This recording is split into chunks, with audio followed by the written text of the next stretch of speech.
Michael Holland is Executive Vice President and Group Head of Edelman New York's Corporate Social Responsibility and Sustainability Practice.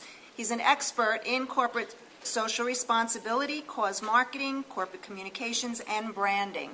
He's earned 75 awards for his work since 2005. You can see all the details in your packet, and he's played a major role in CSR and branding at Honeywell and McCann Erickson. We've asked him to tell us about recent findings from several well-known Edelman studies, including Edelman Trust Barometer, and to share what he's learned from his deep experience about driving business growth with CSR programs. Please join me in welcoming Michael Holland.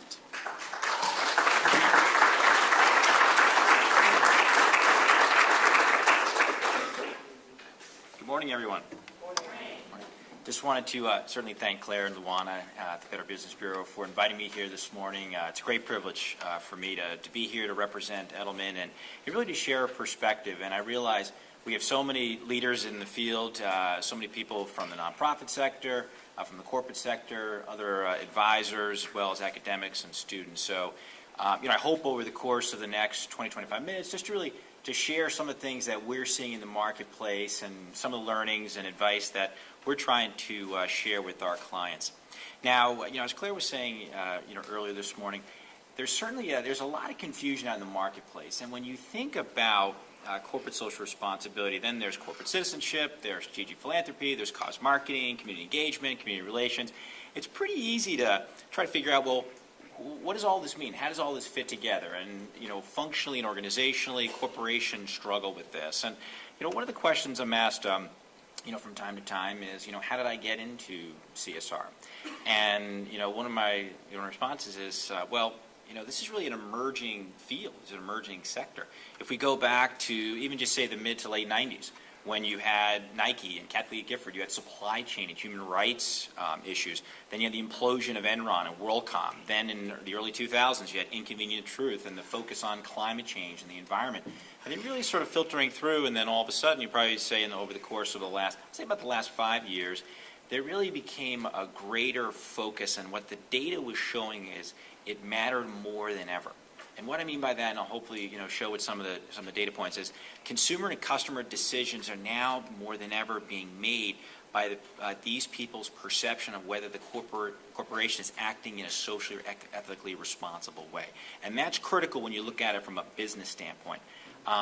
So now, when you think about and sort of going back to how we try to define CSR, and hopefully over the course of the coming minutes, I'll be able to explain how we view it. But most importantly, I start by saying CSR is a belief system. This is a company signing up to act in a certain way and acting across the entire enterprise.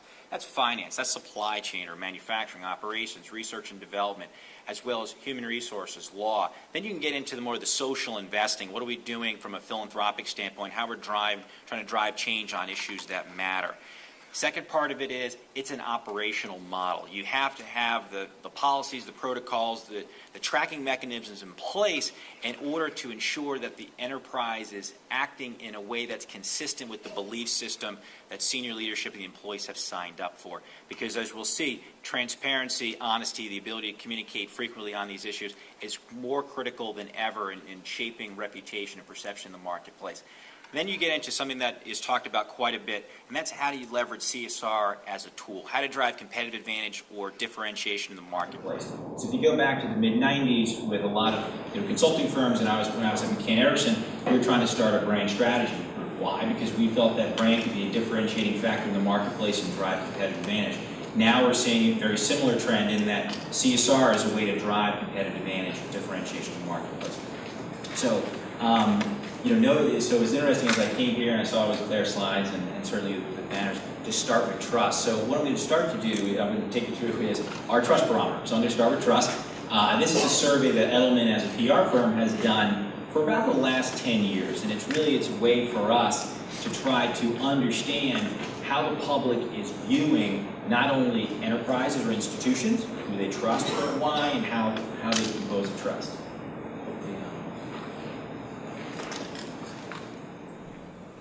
So before we get into that, one of the things that obviously, this was even as Jim was talking about before, as a country, as a global community, we've really been through a very jarring situation over the course of the last few years.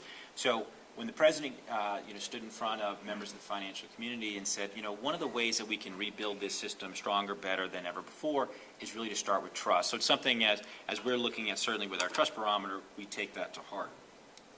Now, for all those who are here representing nonprofits, you'll be pleased to see that the most respected institution in terms of the public are nonprofits. And I'll bring this back full circle for why that's important from an operational or from a differentiation standpoint for corporations several slides down. But, one of the things that we're really seeing is that, not only the NGOs are the most respected, but also from, for those of you who are working in corporations and how you're trying to leverage CSR in the marketplace, members of the media are, in terms of, are improving, but are the lowest institution. Good news is that trust is up. Now, we saw this really, over the course of the last 2 years, we really saw a significant drop in in people trusting all these institutions because of what was going on in the marketplace. But we'll see that trust is fragile right now, but it is improving. That's good news.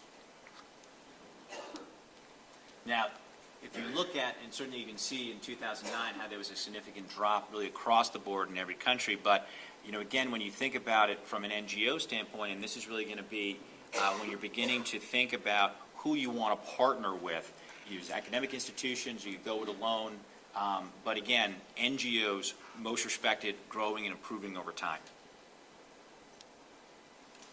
Now, when we're going to get later on, I'll kind of talk through some of the ways that we'll look at how to, operationalize this in the marketplace. But one of the most important things, if you're going to try to build a platform or leverage CSR, is who you're going to partner with.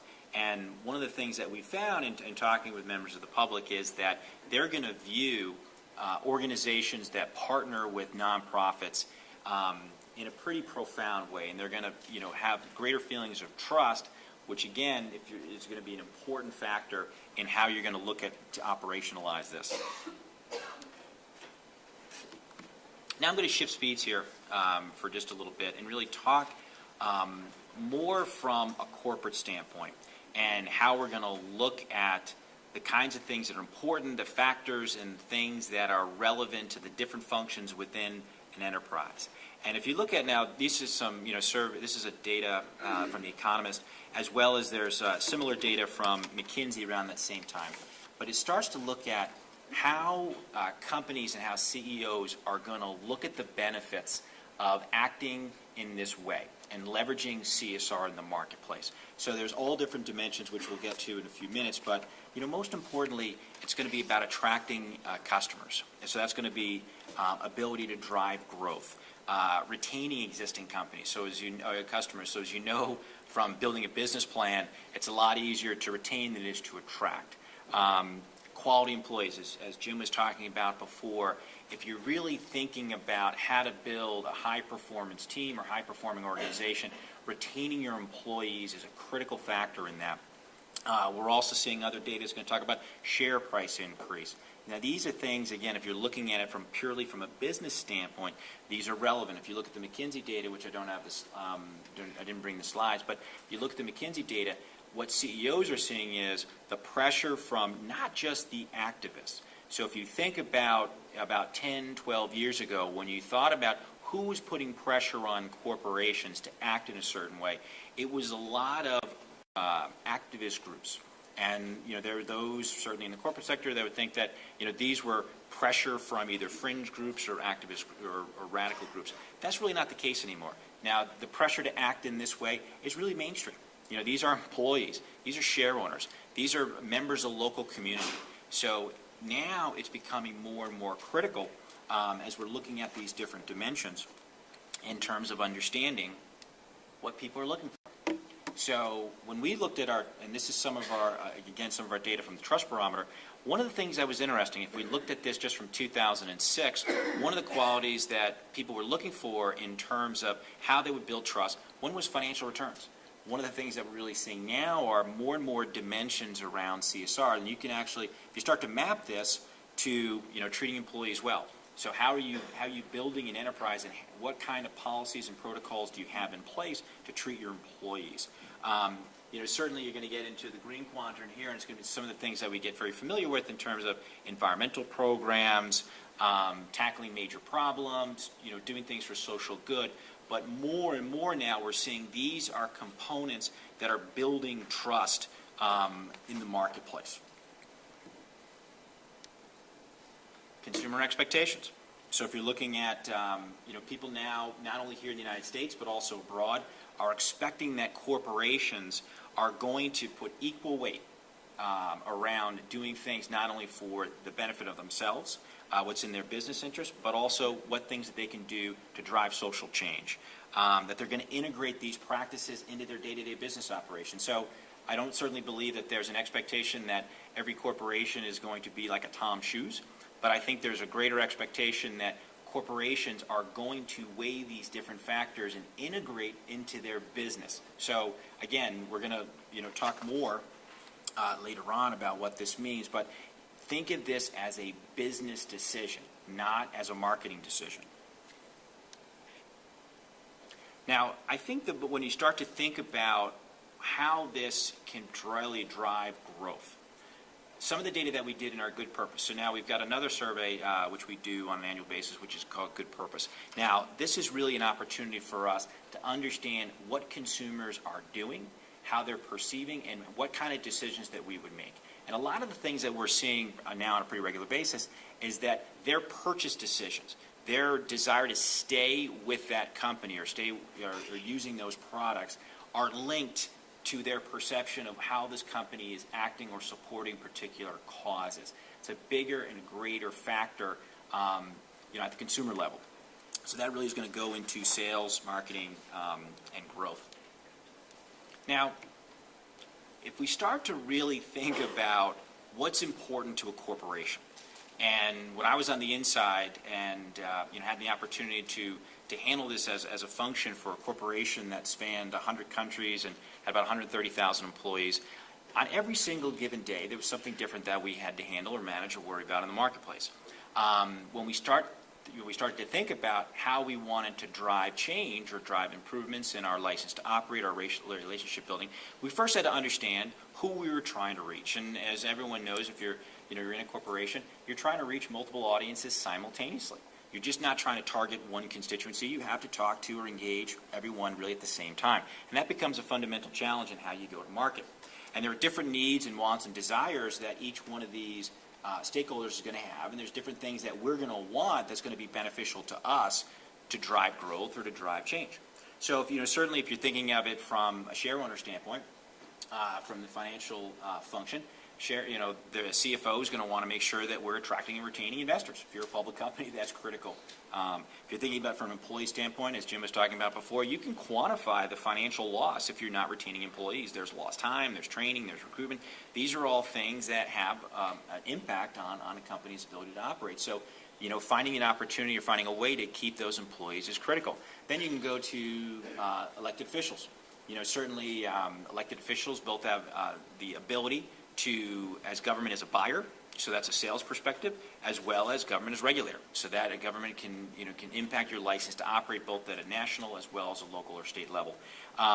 Customers, and then if you look at the segment of consumers with cause marketing, which we can talk about, if people are interested in more in that.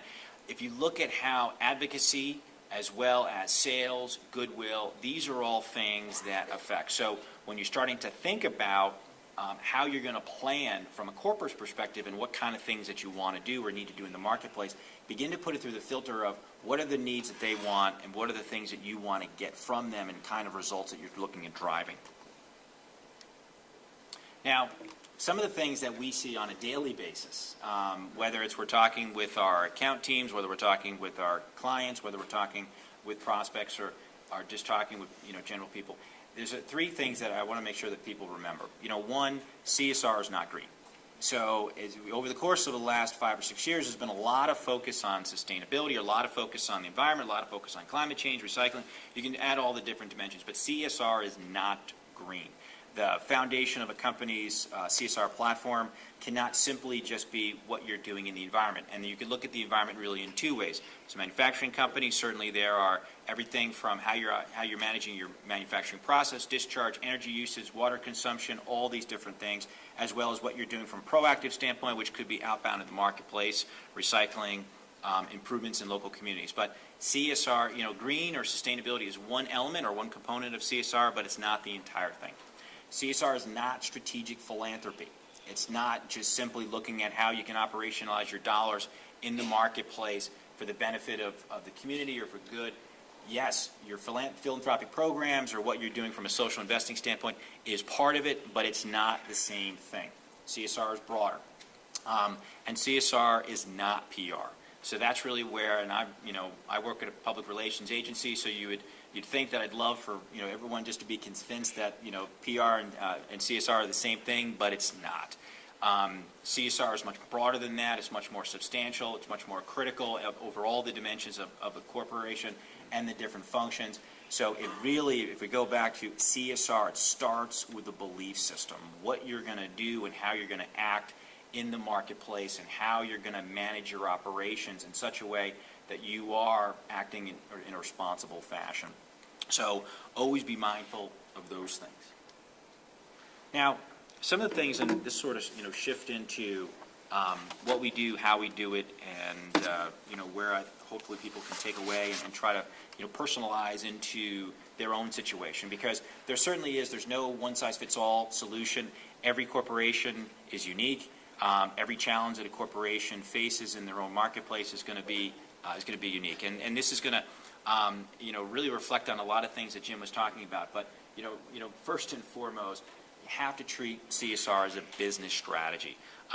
When we would talk about, when I was on the corporate side, when we would talk about how we called it our rooftops policy, how we're going to reduce our real estate and our manufacturing operations to consolidate, because we knew if we consolidated our operations, we would cut energy usage, water consumption, all those different things. That was a business decision. It had a marketing implication. We could talk to regulators, we could talk to elected officials, we could talk to employees about that, but that was a business decision. So when you're thinking about, for any corporation, large or small, start with the business decisions and treat this as a business strategy, because that's really where the foundation of how you're going to be successful over a long and sustained period of time.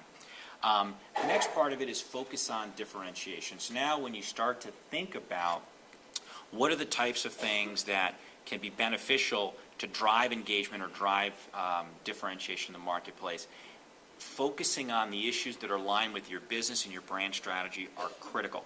Because it's a crowded space, and it's complex, and it's challenging to develop any kind of CSR program that's going to garner some kind of attention in the marketplace or some kind of respect and credibility internally. So focus on the issues that are relevant and matter, where you can build credibility and sustain that over time. A lot of companies immediately, we've seen over the course of the last 5 years, have decided, well, we want to do something on literacy. And we kind of step back and say, okay, well, that's an important issue, but why is that relevant to what you do as an operation? So there are safety issues. There's education. Jim was saying, there's so many different issues out there, but have to focus on the ones that you believe you can drive change on, that will track back to your business and your brand strategy. Because again, you have to look at this as how this can drive benefits over the long term, not just a quick PR hit. And if you want to do a photo op, and if you want to do something like that, that's great. That's going to garner some attention, maybe get you in a local newspaper, but that's not really going to drive sustained change on an issue that's going to matter to your employees or communities over a period of time. So find ways to differentiate yourself. Building contemporary programs, particularly if you're looking at the younger generation. Now more than ever, there's sophistication with social media, digital media. There's proliferation or use of the internet. So you have to find ways. There's a saturation of information. You have to find ways that are really going to engage. So building contemporary programs or contemporary approaches is more critical than ever to drive differentiation or competitive advantage. A lot of companies are trying to do this. A lot of companies are trying to get into this space. So finding really a way to attract attention. A good example of this is, about 3 months ago, Pepsi launched a program called the Pepsi Refresh Project, which was really, it was an opportunity really to do two things. One, it was the ability to provide really the democratization of giving in the marketplace. So going from corporate decision-making on how you're going to leverage $20 million to allowing the consumer public to decide how these decisions should be made over grants from $5,000 to $250,000. So it was a trend of going in one direction of saying we're going to let these decisions be made by people, not by us. The other part of it was a microfinance approach to giving in the marketplace, which was very unusual for a lot of corporations, because when it's, for corporations, they tend to do one of two things. Either we're going to write, 2,000 to 3,000 checks, and there's going to be smaller checks because they're trying to find ways to give to as many people as possible, or they're going to consolidate and try to give very large sums of money. But the ability for local people or people who've got great ideas, or social entrepreneurs, to kind of break through that veil is very difficult, very challenging. So this was an opportunity for Pepsi to really turn really what happens in terms of how companies approach this kind of giving in a fundamentally different way. Garnered a lot of attention in the marketplace, and actually when it started to get rolled out, a big challenge or a big fear on the part of Pepsi was whether or not the sole part of the story was going to be whether they took their money out of their Super Bowl ad buy. And really what happened then was so much of the focus originally was on this reduction in spend on CBS and the Super Bowl, but then really became a greater focus on what they were doing. So it really built a tremendous amount of buzz in the marketplace. From a social media standpoint, in about 2 weeks, they'd garnered over 500,000 fans on Facebook. It was almost about, from PR terms, about 1 billion impressions in the marketplace, which is pretty significant in a short period of time of getting coverage. And for them, it was declared, internally a success because they won the Super Bowl against their largest competitor, which is Coke. And if you ask Pepsi what their strategy is, it would beat Coke. If you ask Coke what their strategy is, it's beat Pepsi. So this is a zero-sum environment of which they're really trying to drive differentiation. So it was really a way to really think, and building programs is really, it's challenging. It takes time. You have to really be thoughtful and humble and ask a lot of questions. And we realize when we go through our process and our methodologies, we have to start with the fundamental belief that we don't have answers to everything, that we've got to ask a lot of questions. If we're going to do it targeted in a local market somewhere in a region outside the United States, we have to trust in the people in the local market and NGOs or nonprofits in that region to help us understand what's going to be most relevant. I remember years ago, the company that I work for, we really want to do a lot in science and math education. And, we had a, approach of we got to build content, create content, because if we can build, really stimulating content for students, that's going to spur this next generation to pursue careers in science, math, and technology. And we thought we were doing a fundamental good by delivering content to the marketplace. So we thought, okay, now that we've done this in the United States, and now we're going to try to do this abroad, and what would be the most effective way to do this? And we started talking with, we had about 5,000 employees in Bangalore, India.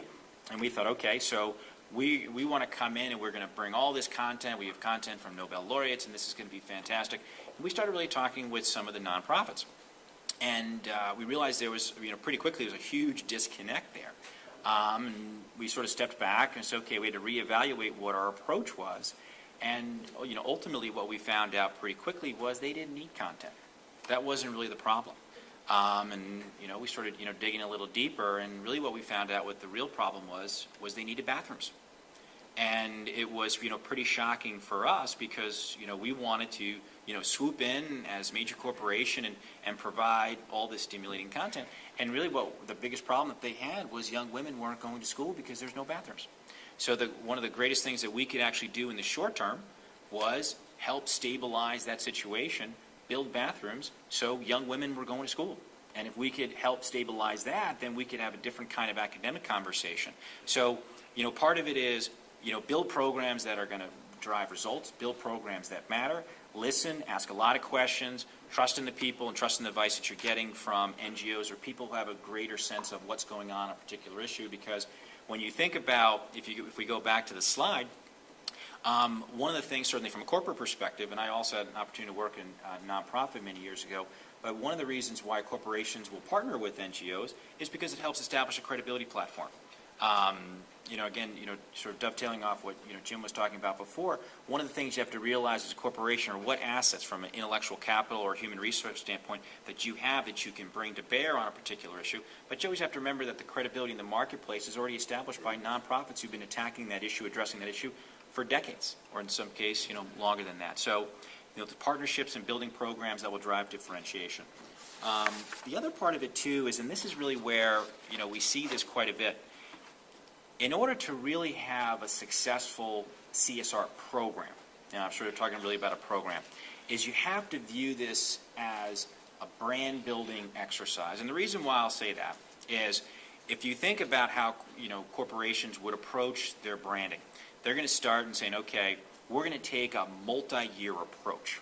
Now, when you're looking at a CSR program, you really have to take a very similar approach. If you just want to do something that's going to get a quick hit, then fantastic. You could do a press release, you could do an event, wonderful, some great photos, but that's not going to establish credibility over the long term. You really have to view it as your first year of this program. You have to do it from an annual standpoint. First year of your program, you're going to learn a lot. There's going to be mistakes. There's going to be things that aren't going to go so well. But you have to have the long view and say, we're going to do this because we believe that this is the right issue, the right kind of program. It's going to drive the results that are going to be relevant to us. Let us take an opportunity to track and measure every single part of this program to allow us, after that first year, to reevaluate and how we can refine this program and grow it over time. So take the long view. Understand that the first year is your benchmark year. The second year, you're going to see incremental improvements. It's not going to be into your third and fourth year which you're going to see a substantial improvement, and the kind of measures which are going to be relevant are going to start to take hold. So, and then really the most important thing is have to engage your employees, whether large or small. Have to engage your employees, because this is fundamentally one of the most important things. If this is viewed as just an external relations or communication strategy of how you're trying to shift or shape perceptions in the marketplace, it is not going to be successful over just a sustained period of time. Have to include your employees. In one of the slides, but retention, leadership opportunities, this becomes glue. If you think about it from a human resource standpoint, you're trying to drive engagement and affiliation. So this is a way and an opportunity to capitalize on that, to include, to involve, and allow the employees across the enterprise to be a part of something that's larger than themselves. Because, as we know, now the economy's starting to improve. There's a lot less of that fear, and we'll see this over the course of the coming years. So, employees now need or want reasons to stay. So engage them, include them. They become your best ambassadors. And one of the things that we're seeing, this from a very tactical standpoint, but it was funny, I was speaking to some NYU students last night. They were asking different questions. And I said, as a PR person, 5, 6, 7 years ago, it was pretty interesting because anytime we were doing a budget, so much of it was about let's get the film crew and let's do the shot, and we're going to script and all these different things. What we're really seeing now is authenticity. One of the most important things, and this is really with your employees, the authenticity element is so substantial, so critical. Reason why is because we live in a YouTube environment. We live in social media. We live in Twitter. So people can see right through what could really just be conceived as a campaign. So there isn't. I'm sure there isn't a program that we don't recommend that says who's got their flip cam, because if you're realizing now so much of the world is being captured in iPhones and flip cams and all these different things, but it provides that grittiness and that authenticity, which translates back into some of those different dimensions of trust and transparency and communication. So think about. On every, if you're leading a CSR function or if you're leading a CR function, think about what you're doing to involve and engage your employees to drive these programs forward. Because it's interesting, if you're looking at how to transform these programs, employees that have been at corporations for years will think, okay, this is something we're going to do for 1 year, for 2 years, and if they hold out long enough, something new will come along.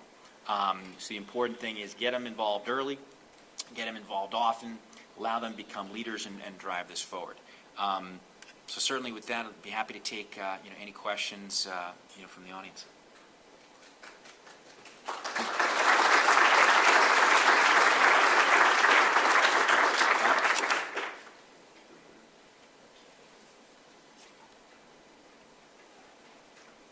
So the question is, what kind of CSR performance assessment is being done by thoughtful corporations? How do you benchmark drive growth? Pepsi story demonstrated PR impact. How about social impact? So let me start with, so tracking and measuring, British Petroleum. So tracking and measuring. So there's a lot of different ways, and some corporations do this a lot better than the others. I think Starbucks does a terrific job. If you're looking at a model of a corporation that really tracks and measures what they're doing, General Electric is also a corporation, and there's one area in terms of transparency which I think GE does remarkably well. So part of it is going to be looking at all the different things that you'd want to track and measure. So from an environment standpoint, from a human resource standpoint, there are so many different functions and so many different things that you have to track and measure. Energy consumption, usage. Reporting that is becoming more and more important. Now, there's one part of it which is, I'd probably say about 6 or 7 years ago, it was, we're going to do a CSR report. And we'll do this on an annual basis, and it's great, and we'll publish it, and we'll put it in a PDF form on our website, and this is fantastic. What we're really seeing now, or a big trend, and Starbucks is a good example, is looking at online reporting. Because, consumers now, they want up-to-date information. I don't want to look at the 2008 report. I want to look at what's going on right now. The other part of it is localization. So I think what you're going to see over the course of probably the next 2 to 3 years is the localization of data and the ability for a consumer to go online, put in a zip code, and try to find really almost personalized information around how a company is doing, what a company is doing in a particular market. So if you think about,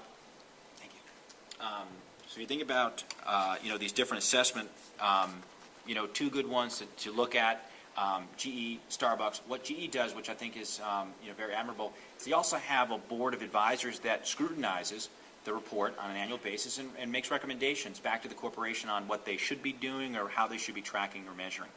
And then, certainly, if you're looking at it from a functional standpoint, so that's a corporate standpoint. If you're looking at it from a functional standpoint, if you track into a communications or a CR function, then there's a lot of different tracking mechanisms which could be relevant to your planning. So that could be attitudinal, quantitative, qualitative. That could be PR tracking measurements. That could be impressions. That could be web hits. So there's all different things that can help from a planning standpoint. So you have to really look at it from a standpoint, how you're tracking from a corporate standpoint, all the different functions, and then what's going to be relevant for you to try to understand how your programs are doing and what kind of things are relevant in driving the kind of results that are going to matter. And a lot of it's going to depend, and you have to really do a lot of fact-finding internally to understand what's going to be important to your different constituencies. So if you talk to head of human resources, there's going to be different measures that they're going to want. If you talk to CFO, if you talk to sales, marketing, operations, health, safety, environment, it's going to be different things that are going to be relevant. But ultimately, I think you have to go in with a point of view is we would try to track and measure everything. We were always looking for incremental improvements on a year-over-year basis. Now, in terms of the Pepsi story demonstrated PR impact, how about social impact? I think the most honest answer is probably too soon to tell. And the reason why I say that is because, the voting started in February, the grant started being handed out in March. So probably too soon to tell what kind of social impact will ultimately be driven by the refresh project.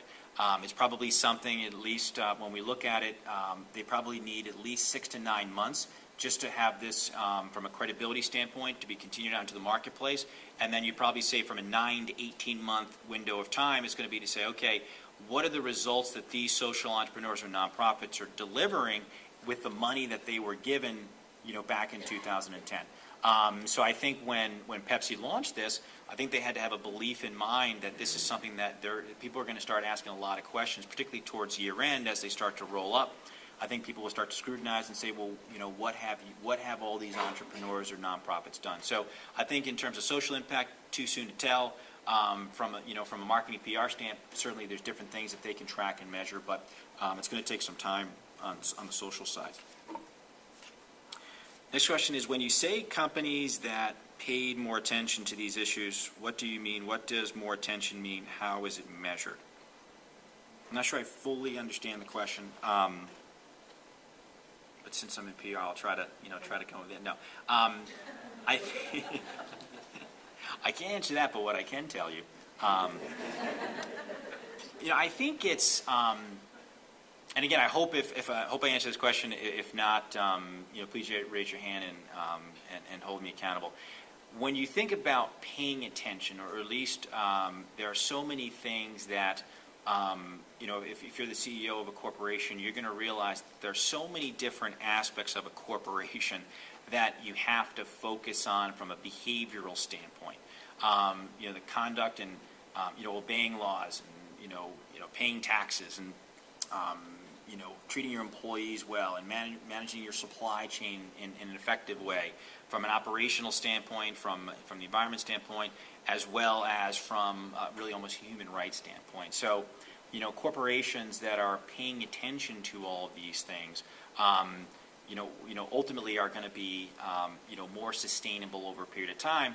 Because when you think about how reputation is being shaped in the marketplace, so again, if we go back, the 15 years, so you think, okay, so Nike and Kathy Lee Gifford, those were supply chain issues, human rights, slave labor issues, that really were just, they were viewed internally in corporations, and really on the agency side, those were crises. That was our crisis and issues management practice that would help those enterprises. Now we're seeing a fundamental change, of which, yes, if those things come up, those are going to be handled as a crisis or an issue to be addressed, but the CSR function is going to be more involved, because this is now going to be something that's going to be scrutinized over an extended period of time. So I'm not really necessarily sure that answered the question. Sure. So I'd like to refer specifically to the slide that you had early on, in which you said the companies that paid more attention had a measurable result. Companies that paid more attention to these issues had a 45% increase in share price compared to those that didn't, 12%. So what did that mean in that situation? I was really referring specifically to that. That's going to be, all the different aspects. So that's going to be your environmental, so your sustainability platform, all the different. Wait, were you measuring it in terms of resources? In terms This was of an time, economist. in This terms was an of economist. public- That was an economist survey. I see. Yeah. So that was an economist survey. So if you think about what they were tracking is those corporations that were applying CSR to their business practices.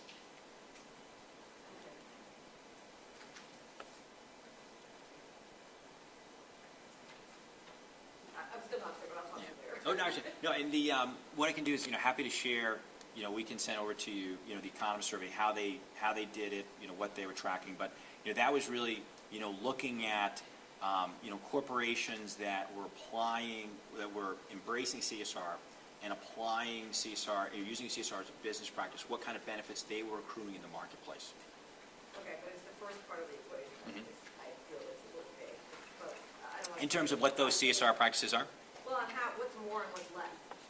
But I don't want to take any. Okay. Now, I'll try to end with BP. How would you suggest a company differentiate between viewing CSR as a brand management and as part of a corporate strategy culture of change? It starts from the top. It really does. And within corporations, you hear it all the time, but it really has to start from the leadership of the enterprise and be driven down, as an approach to doing business. If it starts at the brand level or at the communications level, a lot of times it really is going to be viewed as a communication strategy. So, part of it is, understanding it and starting a conversation internally around what are all the dimensions of CSR and how all those different aspects, the different functions of the enterprise, what that means in terms of conduct and tracking and measuring. Then you look at it from the standpoint of, once you then begin to operationalize or create a program that can drive differentiation, that's when you can begin to get benefits from a branding standpoint or from a sales or marketing standpoint. But far too often what happens, and this is part of the confusion in the marketplace, people are viewing, CSR, that equals cause marketing. So it's a brand building program. CSR, strategic philanthropy, so it comes out of our foundation and how we're doing our giving strategy. It's a PR strategy. So, part of what's got to happen, and this is probably going to take several more years, is educating the marketplace that, CSR really fundamentally is a business strategy. It encompasses so many different functions and so many different, parts of the business or institution that it's just not about social investing or outbound. So, if you're talking about supply chain, human rights, that's not a marketing, that's not a brand differentiator. That's actually an approach to business. So, part of it is engaging leadership. It's got to start from the top. And if you're at a staff level, a lot of it is helping to drive that conversation internally about how the company has to act. Then a lot of times what we find with corporations is they're already doing a lot of great stuff. And that's, a lot of these different things are being done on a regular basis and done well. It's just that, there's just not that, there's just really a lack of understanding that all these things are part of, a company's overall CSR approach. Do you think social media challenges like Pepsi Refresh or challenges are replacing cause marketing, or are both around for the long term? I would say, and Carol's looking at me, cause marketing will be here for the long term. I think there's no doubt about it. Will the use of social media become more and more relevant or prevalent? Absolutely. If you look at it, a lot of the communications were driven in terms of top down. So it's going to come from the corporation and drive out into the marketplace. What we're really trying to see, what we advocate to people is you need a lot of voices. So it has to be, really a number of voices or a tremendous amount of voices out in the marketplace becoming advocates. So if you think of this from an assimilation curve standpoint, so if you're looking at it, the first phase of assimilation is going to be hearing it. So there are different tactical things that you can do, to drive awareness. Then it's believing it. And then ultimately you're trying to drive people to become advocates for your brand or for your business. So social media becomes a terrific tool from a tactical standpoint to drive affiliation or drive advocacy. So will social media be more and more, or used more and more often in a company's approach to, or use in terms of CSR programs? Absolutely. Chase did something similar. You're seeing a lot of Facebook challenges. So and part of it is just the practical reality that more and more people are signing up Facebook on every given day. So it becomes a tool that people can use. But it's not a strategy in and of itself. It's really a tactical, or it's a tool that can be used.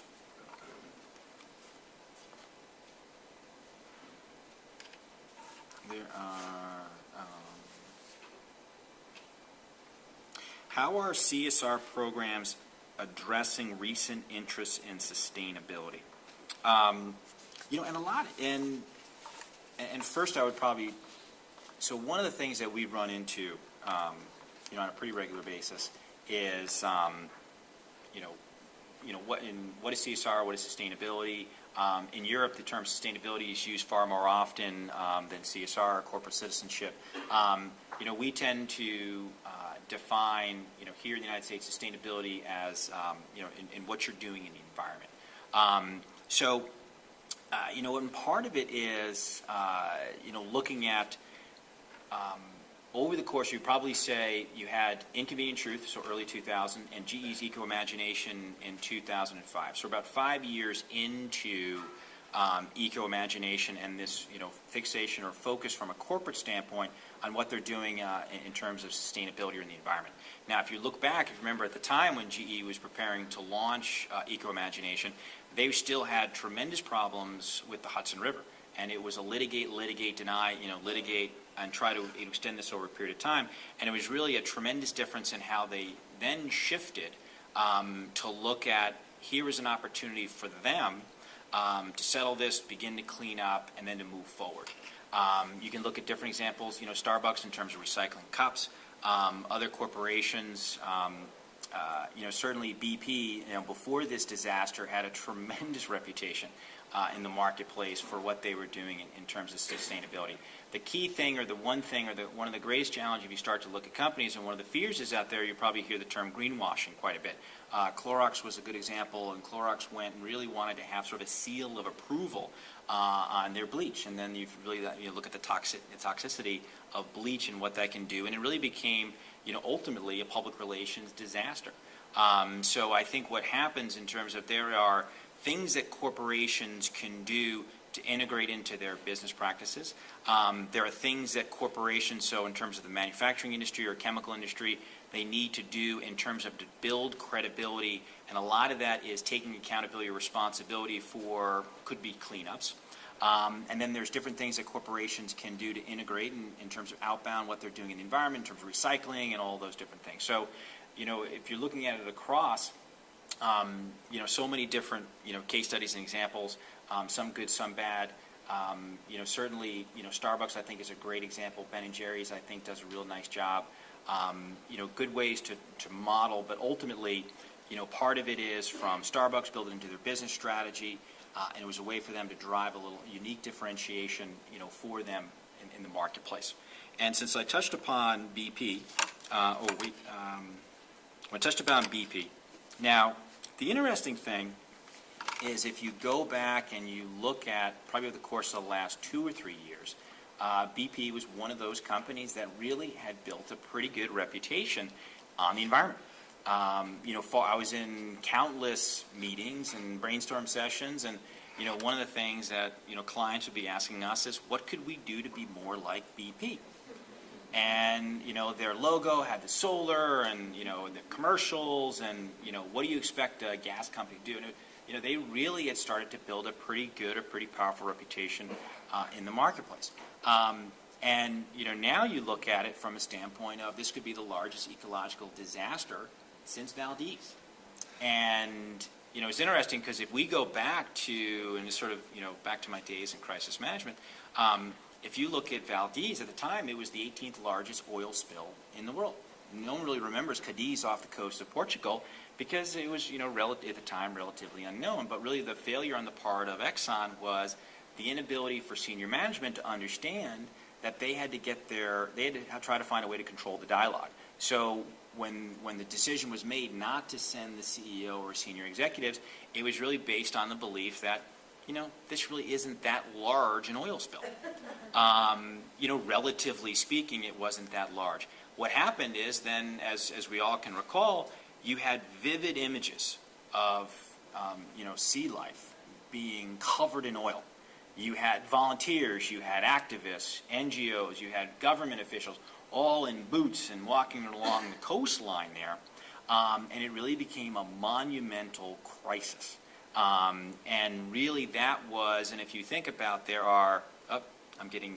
so if you really think about it, and this goes to, I'll pull this back to BP. So the example that's used in crisis management in terms of how to handle a crisis in an ethical and social responsible way is still to this day is used as Jim Burke and the Tylenol crisis and pulling it off the shelves and basically eating about $350 million, going on 60 Minutes, which was the most powerful news outlet at the time, to say we're going to take responsibility and we are going to make sure that we will not sell this product until a given time of which we know it's safe and effective for our consumers. Then you had Exxon, which was, disaster. Now with BP, a lot of it is really about their failure to respond quickly. So this was really an explosion, which really the initial story that was told was there was an explosion in the Gulf of Mexico and 11 of the workers were either missing and thought dead. So BP really wasn't part of the, if you look at some of the initial, it really wasn't part of the story. It was really this terrible disaster and there could be loss of life out in the Gulf of Mexico. What is now crept is the failure to cap the oil, cap the wellhead, and now you just have this, now there's just accusations and finger pointing, being pushed, in the direction of BP because there's a belief that they're not responding, and they had a platform around environmental accountability and sustainability, and now it almost felt like in that early stages they weren't doing enough. Will they recover? I think you'd probably say, I'm sure they will. But at the end of the day, I do see on Facebook pages and, people tweeting, I'm never going to buy BP gasoline again.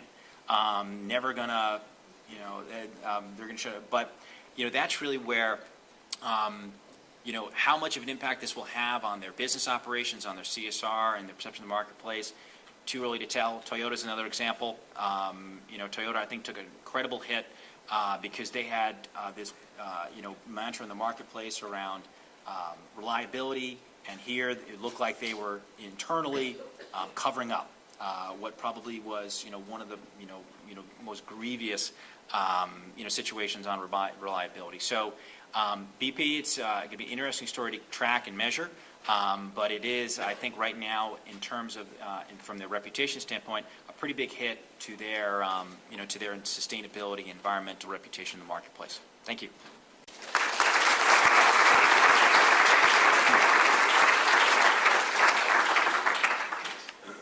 Thanks, Michael. And, I keep thinking of that wheel with CSR in the center and all these elements going all around it.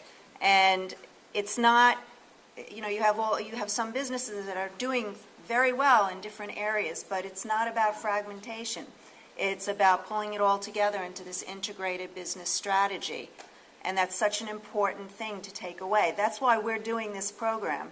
When I said, why should the BBB do a program on corporate social responsibility? When I think of the accredited business standards that accredited businesses follow, I think of it as an integrated business strategy, and it all rests on trust. Everything we're talking about today rests on trust. That's why we're here. Next on the program is Robin Rybel with Macy's. She's going to talk about consumer engagement, but that is, as they say on TV, after the break. So we're going to have like a short 5-minute break, and please come right back in and we'll start up promptly.